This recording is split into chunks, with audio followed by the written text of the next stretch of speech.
একুশ একটি আন্দোলনের নাম নয়, একুশ অন্যায়ের বিরুদ্ধে বিরাম সংগ্রাম। প্রধানমন্ত্রী বলেছেন গণতন্ত্রকে সুসংহতায় করাই হবে আমাদের প্রতিশ্রুতি।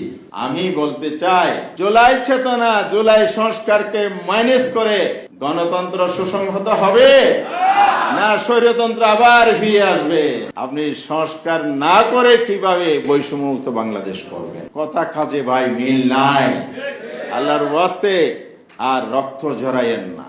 বাংলাদেশের অর্থাৎ এই বাংলার সেই সময়ের সবচেয়ে আলোচিত বড় ইস্যু ছিল রাষ্ট্রভাষা আন্দোলনেই, এটা ছিল পলিটিক্যাল ইস্যু।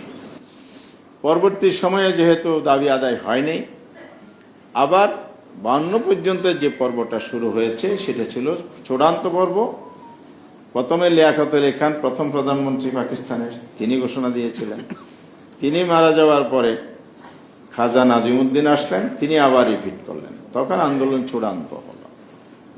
17 জানুয়ারি ঘোষণা দিয়েছিলেন নাজিমুদ্দিনের পল্টনের জনসভায়, আর সেটার প্রতিবাদ সংগ্রাম পরিষদ আন্দোলন টেনে নিয়ে 52 সালের ফেব্রুয়ারি সে বড় ঘটনাটা হয়েছে। রফিক সালাম বরকত, যাদের কথা আমরা ইতিহাসে জানি। 54 সালে এসে পাকিস্তানের গণপরিষদে আমাদের এই তরুণ ছাত্র জনতার সর্বশ্রেণীর মানুষের সংগ্রামের স্বীকৃতি স্বরূপ পার্লামেন্টে বাংলা ভাষাকে রাষ্ট্রভাষার মর্যাদা দেওয়া হয়েছে। তাহলে আন্দোলনের মাধ্যমে কিন্তু আমরা আমাদের অধিকার আদায় করেছি।